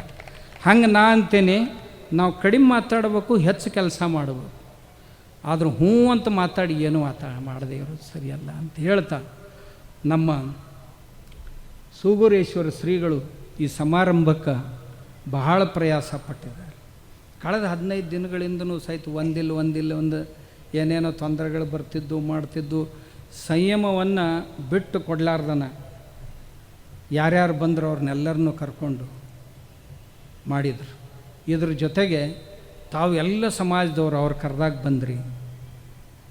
ಇದರ ಜೊತೆಗೆ ಕೆಲವು ರಾಜಕೀಯ ನಾಯಕರು ತಮ್ಮ ತಮ್ಮ ಪರಿಯಲ್ಲಿ ಹಳ್ಳಿಗಳಿಗೆ ಹೋಗಿ, ಕೆಲವು ಜನ ಸ್ವಾಮೀಜಿಗಳು ಸಹಿತ ಹಳ್ಳಿಗಳಿಗೆ ಹೋಗಿ ಕಾರ್ಯಕ್ರಮ ಹೀಗಿದೆ ಬರ್ರಿ, ಬರಲಿ ಬಿಡಲಿ ಜನರ ಇಚ್ಛೆ ಇದೆ ಅಂತ ತಿಳಿಸೋದರ ನಮ್ಮ ಕರ್ತವ್ಯ ಅಂತ ತಿಳ್ಕೊಂಡು ತಾವೆಲ್ಲರೂ ಮಾಡಿದಂಥ ಪ್ರಯತ್ನ, ಅದಕ್ಕೆ ಅಧಿಷ್ಠಾನವಾಗಿ ನಮ್ಮ ಸೂಗೂರು ಅಜ್ಜವರು ಭಾಳ ಕಡಿಮೆ ಮಾತಾಡ್ತಾರೆ.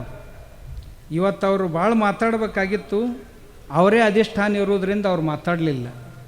ಇರಲಿಲ್ಲ ಅಂದ್ರೆ ಅವ್ರ ಒಳಗೆ ಭಾಳ ರೋಷ ತುಂಬಿತ್ತು. ಇವತ್ತು ಅವ್ರದ್ದು ಯಾವಾಗ ಕಡಿಮೆ ಆತಂದ್ರೆ 15ನೇ ತಾರೀಕಿಗೆ ಕೂಲಿ ಮಂದಿ ಕರ್ಕೊಂಡು ಬಂದು ಏನು ಕಾರ್ಯಕ್ರಮ ಮಾಡಿದಾರಲ್ಲ, ಮುಗಿತಂದ್ರಿಂದ ನಾವು, ಯಾಕಂತಂದ್ರೆ ಮನ್ರೇಗಾದನ್ನು ಮಂದಿ ಕರ್ಕೊಂಡು ಬಂದ್ರಲ್ಲ ಅವಾಗ ಗೊತ್ತಾತವ್ರು ಹಿಂಗಾತ್ರಿ ಅಂತ. ಅದಕ್ಕೆ ಅಜ್ಜವ್ರ ಪ್ರಯಾಸ ಎಲ್ಲ ಸ್ವಾಮಿಗಳನ್ನು ಕರ್ಕೊಂಡು ಈ ರಾಜಕೀಯ ಧುರೀಣರನ್ನು ಈ ಕಡೆಯನ್ನು ಕುಂತಾರೆ ನೋಡ್ರಿ ಒಂದಿಷ್ಟು ಮಂದಿ. ನಾ ಯಾರ್ದು ಹೆಸರು ತೊಗೊಳೋದಿಲ್ಲ, ಹೆಸರು ತೊಗೊಂಡಂದ್ರೆ ಸ್ವಾಮಿ ಪಾರ್ಟಿ ಒಂದಿಗಿಂದಾರಂತ ತಿಳ್ಕೊಂಡು. ನಮಗೇನು ಪಾರ್ಟಿ ರೀ, ನಮ್ಮದು ಭಗವಂತನ ಪಾರ್ಟಿ, ದೇವರ ಪಾರ್ಟಿ, ಧರ್ಮದ ಪಾರ್ಟಿ. ಎಲ್ಲರೂ ನಮ್ಮವರ, ಬಂದವರು ನಮ್ಮವರ, ಯಾರಿಗೆ ತೊಂದರೆ ಆಗಿ ಬರಲಿಕ್ಕಾಗಿಲ್ಲ ಅವರು ನಮ್ಮವರ. ಆದ್ದರಿಂದ ಅವ್ರು ಬಹಳ ಪ್ರಯತ್ನ ಪಟ್ಟಾರ. ತಾವೂ ಸಹಿತ ಯಾರ್ಯಾರು ನನಗೆ ಈ ಕೆಲವು ಜನ ಹೇಳಿದ್ರು, ನಮ್ಮ ಒಬ್ಬ ಸಾಯ್ವದಾನ ಇಲ್ಲಿ, ಅವ ತಮ್ಮ ಕಡೆ ಮಂದಿ ಬರ್ತೀವಂತಂದ್ರೆ ಆ ಮಂದಿಗೆ 15 ಮಂದಿಗೆ 15 ಗಾಡಿ ಮಂದಿಗೆ ಸಹಾಯ ಮಾಡ್ಯಾನ ಅವ್ರಿಗೆ. 15 ಗಾಡಿ ಅಂತಂದ್ರೆ 15 ಇಷ್ಟು ಮಂದಿ ನಮ್ಮ ಬರೋ ಇಚ್ಛಾ ಐತ್ರಿ ಸಾಹೇಬ್ರ, ರೊಕ್ಕಿಲ್ ಕಿಶದಾಗ ನಾ ಕೊಡ್ತೀನಿ ಬರೀ ಖರೆ ನೀವು ಅಂತ ತಿಳ್ಕೊಂಡು. ನಾ ಸಾಹೇಬ್ ಯಾರು ಅಂದೆ ಅಂದ್ರೆ ನಾಳೆ ಕೈ ತೊಳ್ಕೊಂಡು ಬೆನ್ನು ಹತ್ತೀರಿ ನೀವು, ಅವ್ನು ಹೇಳೋದಿಲ್ಲ ಅಂಥವ್ರು ಅದಾರ. ಧರ್ಮ ಪ್ರೇಮಿಗಳು ಅದಾರ, ಅಧಿಕಾರಿಗಳು ಭಾಳ ಮಂದಿ ಅದಾರ.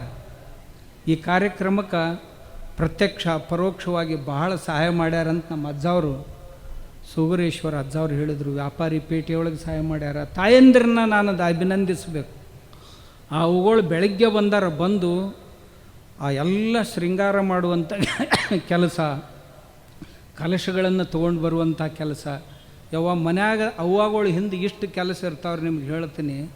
ಅಂಥದ್ದನ್ನೆಲ್ಲ ಬದಿಗಿಟ್ಟು ಅಪ್ಪಗಳು ಹೇಳ್ತಾರಂತ ತಿಳ್ಕೊಂಡು, ನಮ್ಮ ಸೂಗೂರ ಮುತ್ತೆಯವ್ರು ಹೇಳ್ತಾರಂತ ತಿಳ್ಕೊಂಡು ಆ ತಾಯಂದ್ರು ಎಲ್ಲರೂ ಸಹಿತ ಎಲ್ಲ ಕೆಲಸಗಳನ್ನು ಬದಿಗಿಟ್ಟು ಈ ಬಸವಾದಿ ಪ್ರಮಥರ ಬೃಹತ್ ಹಿಂದೂ ಸಮಾವೇಶವನ್ನು ಯಶಸ್ವಿಗೊಳಿಸ್ಬೇಕಂತ ಅವರು ತಾವು ಎಲ್ಲರೂ ಇಲ್ಲಿ ಯುವಕರು ಕುಂತಾರೆ. ಕೆಲವು ಮಂದಿ ಇವರು ಬೇರೆ ಬೇರೆ ಬೇರೆ ಮಂಡಳಗಳದವ್ರು ಭಾಳ ಮಂದಿ ಅದಾರ. ಯಾರನ್ನಂತ ಹೇಳಿ ನಾನು, ನೀವೆಲ್ಲರೂ ಅದರೊಳಗಿನವ್ರು ಅದಿರಿ. ನಾ ಹೇಳೋದ್ರಾಗ 10 ಮಂದಿನ ಹೇಳಿದೆ, ಒಬ್ಬ ಬಿಟ್ಟು ನಿಲ್ಲೋ, 10 ಮಂದಿ ಹೇಳಿದ್ದೆಲ್ಲ ಜೀರೋ ಆಕೈತಿ. ಒಂದು ಉಳಿದದ್ದಷ್ಟ ಕೆಲಸ ಮಾಡ್ತೈತೆ. ಅದು ಎಷ್ಟು ಕೆಲಸ ಮಾಡ್ತೈತೆ ಅಂದ್ರೆ ಹೊಳ್ಳಿ ನಾನು ಈ ಕಡೆ ಬರಲಾರ್ದಂಗೆ ಮಾಡ್ತೈತೆ. ಅದಕ್ಕೆ ದಯವಿಟ್ಟು ಯಾರೂ ಆ ರೀತಿ ಭಾವಿಸಬಾರ್ದು. ತಾವೆಲ್ಲರೂ ಕೂಡಿ ಪೂಜ್ಯರ ಆದೇಶದಂತೆ ಎಲ್ಲ ಪೂಜ್ಯರು, ನಾ ಮರೆತು ನೋಡ್ರಿ, ನಮ್ಮವ್ವ ಮರೆಸ್ಕೊಡೋದಿಲ್ಲ ನನ್ನ ಹಂಗೆ. ನಮ್ಮವ್ವ ಒಬ್ಬ ಕೆದಾಳಿಲ್ಲ. ನಮ್ಮವ್ವ ಅಂದ್ರೆ ಇಂದಿರಾ ಗಾಂಧಿ ಇದ್ದಂಗೆ ಅದ. ಈ ಕಡೆ ಅವುಗಳು ಭಾಳ ಮಂದಿ ಅದಾರ, ಅಲ್ಲಿ ಹಿಂದೂ ಕುಂತಾರ. ಈ ಎಲ್ಲ ಪೂಜ್ಯರು ಕೆಲವು ಜನರಿಗೆ ಸುಗರ ಮುತ್ತೆಯವರು ವಿನಂತಿ ಮಾಡಿಕೊಂಡ್ರ, ಅವ್ರ ವಿನಂತಿಯನ್ನು ಮನ್ನಿಸಿ ನಮ್ಮ ಈ ಬಳ್ಳಾರಿ ಅಜ್ಜ, ಕಲ್ಯಾಣ ಅಜ್ಜ ಪಜ್ಜ ಏನದಾರಲ್ಲ ಅವ್ರು ಮಾತಾಡ್ಬೇಕಾಗಿತ್ತು. ಅಚ್ಚಿ ಊರಾಗ ಮಳೆ ಬಂತಂತ ಸುದ್ದಿ ಬಂತು, ಭಾರಿ ಮಳೆ ಬೀಳಕತ್ತೈತಿ, ಅದಕ್ಕೆ ಉಳ್ದವ್ರದ್ದೆಲ್ಲ ಕ್ಯಾನ್ಸಲ್ ಮಾಡಿರಿ, ಸ್ವಾಮಿಗಳು ಮಾತಾಡಲಿ ಅಂದರು. ನಾ ಮಾತಾಡಕತ್ತಣ, ಅದು ಹೋತು. ಏನು ಮಾಡೋದು? ನಾಂದೆ ಇವ್ರು 15ನೇ ತಾರೀಕಿಗೆ ಹೋದವ್ರು ಅಟ್ಟ ಹೋದ್ರು ಅಂದ್ರೆ ಅದು ಶಟ್ಕೊಂಡು ಹೋತು. ಏನು ಮಾಡಲಿ? ಭಾಳ ಮಂದಿ ಅಜ್ಜವ್ರು ಮಾತಾಡಬೇಕಾಗಿತ್ತು, ಪುಣ್ಯಾತ್ಮರು. ಎಲ್ರಿಗೆ ಎಷ್ಟು ಪ್ರೀತಿ ಈ ಕಾರ್ಯಕ್ರಮ. ನಮ್ಮ ನಾಗನಸೂರು ಅಜ್ಜ ಒಂದೇ ಮಾತು ಹೇಳಿದ, ಎಲ್ಲರೂ ರೋಷ ಇದೆ ನಮ್ಮ ದೇವತೆಗಳನ್ನು, ನಮ್ಮ ರೀತಿ ರಿವಾಜುಗಳನ್ನು, ಈ ಮೂಢನಂಬಿಕೆ ಆ ಮೂಢನಂಬಿಕೆ ಅಂತ ಏನು ಜರೆದು ಸಮಾಜದ ಶ್ರದ್ಧೆಯನ್ನು ಹಾಳು ಮಾಡಿ ಹಿಂದೂ ಧರ್ಮವನ್ನು ಅಪ್ರತ್ಯಕ್ಷವಾಗಿ ಬಸವಣ್ಣನವರ ತತ್ವಗಳನ್ನು ತಿರುಚಿ ಮುರುಚಿ ಏನೇನೋ ಕೆಲಸ ಮಾಡ್ತಾರಲ್ಲ, ಅದು ಮಾಡಬಾರ್ದು ಅನ್ನೋದು ಎಲ್ಲರ ಕಳಕಳಿಯಾಗಿದೆ. ಎಲ್ಲ ಪೂಜ್ಯರು ಬೇರೆ ಬೇರೆ ಜಿಲ್ಲೆಗಳಿಂದ, ಬೆಳಗಾವಿಯಿಂದ, ಬಾಗಲಕೋಟೆಯಿಂದ, ಗದಗಿನಿಂದ, ವಿಜಯಪುರದಿಂದ ಹೇಳಿದ್ರಲ್ಲಪ್ಪ ಅವರು, ಈ ಕಲ್ಯಾಣ ಕರ್ನಾಟಕದ 5 ಜಿಲ್ಲೆಗಳಿಂದ ಪೂಜ್ಯರು ಬರೀ ಫೋನ್ ಮಾಡಿ ಹೇಳಿದರೆ, ಫೋನ್ ಮಾಡಿ ವಿನಂತಿ ಮಾಡಿಕೊಂಡ್ರೆ ಎಲ್ಲ ಪೂಜ್ಯರು ನಮ್ಮ ಮ್ಯಾಗ ಕರುಣೆ ಇಟ್ಟು, ಎಲ್ಲರ ಮ್ಯಾಗೂ ಕರುಣೆ ಇಟ್ಟು ಪೂಜ್ಯರು ಬಂದಾರ. ಅದು ಬಂದಾರಂದ್ರೆ ಇನ್ನು ಯಾವ ಜನ್ಮದಾಗ ನಾವು ಹೊಳ್ಳಿ ತೀರಿಸ್ಬೇಕೋ ಗೊತ್ತಿಲ್ಲ. ಅದ್ರಾಗ ಈ ಕಡೆ ಬರಬೇಕಾದ್ರೆ ಎಲ್ಲರೂ ಅಂತಿದ್ರು ಭಾಳ ತಂಪೈತಂತ್ರಿ ಶಾಪುರದಾಗ, ಏನು ಕಂಬಳಿ ತೊಗೊಂಡು ಬರೋಣ, ಸ್ವೆಟ್ರ್ ತೊಗೊಂಡು ಬರೋಣ ಅಂತಂದ್ರೆ ಅವರು, ಇಲ್ರಿ ನೀವು ಇದ್ದಂಗೆ ಬರ್ರಿ, ಹೆಂಗೆ ಆಕ್ಕೈತಿ ಅಂದೀವಿ. ಕೆಲವು ಮಂದಿ ಬಂದಿದ್ರು ಮುಂಜಾನೆ ಹಿಡ್ದ, ಹೆಂಗೆ ಅನಿಸ್ತ್ರಿ ಅಂತ ಕೇಳಿದೆ, ಥಂಡ್ಯಾಗ ಕಾಸ್ಕೊಂಡಾಗ ಆಗತ್ತೈತ್ರಿ ಅಂತಂದ್ರು. ಚಳಿಗಾಲದಾಗ ಏನು ಬೆಂಕಿ ಮುಂದೆ ಕಾಸ್ಕೋತೀವಲ್ಲ ಹಂಗೆ ಕಾಸ್ಕೊಂಡಾಗ ಆಗಕತ್ತೈತ್ರಿ ಅಂತಂದ್ರು. ಹಂಗಾದ್ರೆ ನಮ್ಮ ರೈತ ಇಂಥದ್ರಾಗ ಹೊಲ್ದಾಗ ಕೆಲಸ ಮಾಡ್ತಾನಲ್ಲ, ಅವ ಹೆಂಗೆ ಮಾಡ್ತಿರ್ಬೇಕ್ರಿ ಅವರ ತನ್ನ. ಯಾಕಂದ್ರೆ ನಾವು ಆಯಾ ಭಾಗದಾಗ ನಮ್ಗೆ ರೂಢಿ ಆಗ್ಯಾವ. ಕೆಲ ಮಂದಿ ಇದ್ರಾಗ ಹೊಳೆ ಸಾಲ ಮಂದಿ ಐತಿ, ಕೆಟ್ಟ ತಂಪನ್ಯಾಗಿದ್ದ ಮಂದಿ ಐತಿ. ಈ ಕಡೆ ಬಂದು ರೂಢಿ ಇರಲಿಲ್ಲ. ಆದಾಗ್ಯೂ ಸಹಿತ ಈ ಬಸವಾದಿ ಶರಣರ ಬೃಹತ್ ಹಿಂದೂ ಸಮಾವೇಶ ಆಯ್ತಂದ್ರೆ ನಮ್ಮೆಲ್ಲ ಪೂಜ್ಯರು ನಮ್ಮ ಮೇಲಿನ ಅನುಕಂಪದಿಂದಾಗಿ ನಮ್ಮನ್ನು ಹರಿಸೋದಕ್ಕಾಗಿ ಕಾಡಸಿದ್ದೇಶ್ವರ ಸ್ವಾಮಿ ಮತ್ತು ಇವರು ಉಳಿದ ಸ್ವಾಮಿಗಳು ಮಾಡಕತ್ಯಾರ. ಅವರಿಗೆ ನಾವು ಬೆನ್ನೆಲುವಾಗಿ ನಿಂದಿರಬೇಕು ಅಂತಕ್ಕಂಥ ಕಳಕಳಿಯಿಂದ ಇವ ಸ್ವಾಮಿನ ಒಬ್ಬನ ಬಿಟ್ಟರೆ ಒಬ್ಬನ್ನ ಏನಾರ ಮಾಡಬಾರ್ದು ಯಾರಾರ. ಅದಕ್ಕೆ ನಾವೆಲ್ಲರೂ ಎಲ್ಲರಿಗೂ ಈ ಧೈರ್ಯ ಬರೋದಿಲ್ಲ. ಈ ಒಂದೊಂದು ಜರ ಮಂಡ ಧೈರ್ಯ ಐತಿ, ಅದಕ್ಕೆ ನಾವು ಹಿಂದೆ ನಿಂತರೆ ಸಾಕು ಅಂತ ತಿಳ್ಕೊಂಡು ಕಾಡಸಿದ್ದೇಶ್ವರ ಸ್ವಾಮಿ ಆಗಲಾರ್ದ ಮತ್ತೆ ಯಾರಾಗಿದ್ರೆ ಇಡ್ತಿಗೆ ಮಣ್ಣು ಮಾಡ್ತಿದ್ರು. ನಿಮ್ಗೆ ಹೇಳ್ತೇನೆ, ಈಗ ಎಲ್ಲರೂ ಬಂದಾಗ್ಯಾರ. ಬಂದು ನನಗೆ ಹೇಳ್ತಾರೆ, ಅಪ್ಪವ್ರು ಸಾಕು ಬಿಡ್ರಿ ಅಲ್ಲಿ, ಸಾಕ್ರಿ ಆಗಿ ಹೋತಲ್ರಿ ನೀವು ಬಿಡ್ರಿ, ಇನ್ನೊಂದು ಜರ ನೋಡೋಣಂತ ನಾ ಅಂತೀನಿ. ಇಲ್ರಿ ಅಪ್ಪ ಸಾಕ್ರಿ ಅಂತ. ಇನ್ನೊಂದು 4 ಜಿಲ್ಲೆ ಅದಾವು ಎಲ್ಲ ಮಾಡಿ ಮುಗಿಸೋಣಂತ ನಾ. ಇಲ್ರಿ ಸಾಕ್ರಿ, ನಮ್ಗೆ ರಗಡಾಗೈತಿ. ಈಗ ನಾ ಅಂದೆ, ಬರ್ರಿ ನೀವು ಬಸವಣ್ಣವ್ರ ವಚನ ತೊಗೊಂಡು ಬರ್ರಿ, ಶರಣರ ವಚನ ನಾನು ಬರ್ತೀನಿ. ಯಪ್ಪ ಆ ವಚನನೂ ಬಿಡು, ಎಲ್ಲ ಬಿಡು, ನಮ್ಮನ್ನು ಕೈ ಬಿಡು ಸಾಕು ಮೊದಲತ್ತ. ಅಜ್ಜವ್ರು ಹಂಗೆ ಅನ್ಬೇಡ್ರಿ, ನೀವು ಯಾರೂ ನಮ್ಮನ್ನು ಬಿಟ್ಟು ಹೊರತಿಲ್ಲ. ಎಲ್ಲ ಪೂಜ್ಯರ ಬಗ್ಗೆ ನನಗೆ ಗೌರವ ಐತೆ. ಅದ್ರಾಗ ಕೆಲವು ಮಂದಿ ಒಂದು ಜರ ಹುಚ್ಚುಚ್ಚನಂಗೆ ಮಾಡ್ತಿರ್ತಾವೆ. ಅವು ಸ್ವಾಭಾವಿಕ. ಸಮಾಜ ಅಂದಾಗ ಎಲ್ಲ ನಮ್ಮನೆ ಇರ್ತಾವೆ. ಅವ್ನು ಭಾಳ ಮನಸ್ಸಿಗೆ ಹಚ್ಕೋಬಾರ್ದು. ಭಾಳ ಕೆಟ್ಟ ವೈಯಕ್ತಿಕವಾಗಿ ಬೈತಿರ್ತಾವೆ. ಕೆಲವೊಂದಕ್ಕಂತರೂ ಏನೂ ತಾಳಿರಂಗಿಲ್ಲ, ತಂತ್ರ ಇರಂಗಿಲ್ಲ. ಅವ ಕಾಡಸಿದ್ದೇಶ್ವರ ಸ್ವಾಮಿ ಸಣ್ಣವಿದ್ದಾಗ ಮನೆ ಬಿಟ್ಟು ಓಡಿ ಹೋಗ್ಯಾನ. ಏನೋ ಊರಾಗ ಭಾನ್ಗಡಿ ಮಾಡಿ ಹೋಗ್ಯಾನ. ಹೋಗಿ ಮಠದಾಗ ಕಂಡಾಪಟ್ಟಿ ರೊಕ್ಕ ಮಾಡ್ಯಾನ. ಅವ್ರ ಮಂದಿಗೆ ಸಿಕ್ಕಾಪಟ್ಟೆ ರೊಕ್ಕ ಕೊಟ್ಟಾನ. 40 ಎಕರೆ ದ್ರಾಕ್ಷಿ ಹಚ್ಚಾರ ಅವ್ರ ಮನೆಯವರು. ಹಿಂಗೆ ಏನೇನೋ ಬರೆದಿದ್ರು ಅಂತ ನನಗೆ ಒಬ್ರು ಇಲ್ಲಿಯವ್ರು ಫೋನ್ ಮಾಡಿ ಹೇಳಿದ್ರು. ನಾನು ಓದಿದ್ದಿಲ್ಲ. ನಾಂದ್ಯ ಏನು ಪುಣ್ಯಾತ್ಮಗೆ ಎಲ್ಲಿ ಇಂಥ ಹೊಲಸು ಕನಸು ಯಾವಾಗ ಬೀಳ್ತಾವೆ ಯಾರಿಗೂ ಗೊತ್ತಿವ್ರಿಗೆ. 40 ವರ್ಷ ಆತು ನಾ ಮನೆ ಬಿಟ್ಟಿಂದ. ನಾನು ಕನಸಿನಾಗ ಸಹಿತ ಮನೆಯವ್ರು ನೆನಪಾಗಿಲ್ಲ ಇವತ್ತಿನ ತನಕ ನನಗೆ. ನಾ ಮನೆಯವ್ರಿಗೆ ಯಾವ ದಿವಸ ನನಗೆ ನೆನಪಾಗ್ತಾರೆ ಅಂದ ಮರಣ ಬರಬೇಕು ಅಂತ ನಾ ದೇವರಲ್ಲಿ ಪ್ರಾರ್ಥನೆ ಮಾಡ್ಕೋತೀನಿ. ಯಾಕಂದ್ರೆ ಕಾರ್ಕೊಂಡು ಬಂದದ್ದನ್ನು ಹೊಳ್ಳಿ ನೆಕ್ಕಕ್ಕೆ ನಾ ಎಂದೂ ಹೋಗೋ ಮನುಷ್ಯ ಅಲ್ಲ. ಆದರೂ ಸಹಿತ ಕಾಡಸಿದ್ದೇಶ್ವರ ಸ್ವಾಮಿ ಮನೆಗೆ ಹೋಗ್ಕಾನ, ಮನೆಗೆ ರಾತ್ರಿನ ಕಾಳತಂದಲೇ ಹೋಗಿ ಬರ್ತಾನೆ. ಏನೇನೋ ಬರೆದಿದ್ರಂತ. ನಾಂದೆ ದೇವರು ಸದ್ಬುದ್ಧಿ ಕೊಡಲಿ ಆ ಪುಣ್ಯಾತ್ಮರಿಗೆ, ದೇವರು ಸದ್ಬುದ್ಧಿ ಕೊಡಲಿ. ಇದಕ್ಕಿಂತ ಹೆಚ್ಚಿಗೆ ಏನು ಕೇಳೋದೈತಿ? ಆಮ್ಯಾಗ ಅವ್ರ ಮನ್ಯಾಗೂ ಹೆಂಡ್ರು ಮಕ್ಕಳು ಅದಾವು, ಎಲ್ಲ ಸುಖದಿಂದಿರಲಿ. ನಾವು ಸುಮ್ಮನೆ ಯಾಕೆ ಶಾಪ ಕೊಡಬೇಕು? ಈ ಮುಂಡೆ ಮಗ ಶಾಪ ಕೊಟ್ಟನಂದ್ರೆ ಪಾಪ ಅವು ಹೆಂಡ್ರ ಮಕ್ಕಳಿಗೆ ತೊಂದರೆ ಆಕೈತಿ. ಅದಕ್ಕೆ ಅವ್ಕರು ನೋಡಿ ಇವಕ್ಕೇನು ಅನ್ನಬಾರ್ದು. ದೇವ್ರು ಅವ್ಕರು ಪಾಪ ಪುಣ್ಯ ಎಲ್ಲ ಅವ್ರು ನೋಡ್ತಾನೆ. ಈ ಜಗತ್ತಿನಾಗ ಎಲ್ಲ ನೋಡಾವ ದೇವ್ರೊಬ್ಬ ಅದಾನ. ಎಲ್ಲ ಅದ್ರ ಮ್ಯಾಗೂ ಸಹಿತ ಒಂದೈತಿ, ಅದಕ್ಕೆ ಕಾಲ ಅಂತ ಕರೀತಾರೆ, ಸಮಯ ಅಂತ. ಸಮಯ ಎಲ್ಲಕ್ಕೂ ಉಪಾಯ ಮಾಡ್ತಿರ್ತೈತಿ. ಅದಕ್ಕೆ ಯಾವುದಕ್ಕೂ ನಾವು ಏನೂ ಉಪಾಯ ಮಾಡಬಾರ್ದು. ನಾವು ನಮ್ಮ ಕೆಲಸ ಮಾಡ್ಕೋತ ಹೋಗಬೇಕು ಅಂತ. ಅದಕ್ಕೆ ಇಂಥ ಪರಿಸ್ಥಿತಿಯೊಳಗೆ ಸ್ವಾಮಿಗಳನ್ನ ಒಬ್ಬರನ್ನ ಬಿಡಬಾರ್ದು ಅಂತ ತಿಳ್ಕೊಂಡು ಈ ಎಲ್ಲ ಪೂಜ್ಯರು ಕಾಡಸಿದ್ದೇಶ್ವರ ಸ್ವಾಮಿಗಳು, ಸೂಗೂರೇಶ್ವರ ಸ್ವಾಮಿಗಳ ಮೇಲೆ ಕರುಣೆ ಕೃಪೆಯನ್ನು ಮಾಡಿ ಏನು ಬಂದಾರೆ ಎಲ್ಲರೂ, ಆ ಎಲ್ಲ ಪೂಜ್ಯ ಪಾದಂಗಳಿಗೆ ನಾನು ಶತಶಃ ಶಿರವಾಗಿ ಕೃತಜ್ಞತೆಗಳನ್ನು ಮತ್ತು ಅಭಿವಾದನೆಗಳನ್ನು ಅರ್ಪಿಸ್ತೀನಿ. ತಮ್ಮೆಲ್ಲರಿಗೂ ತುಂಬ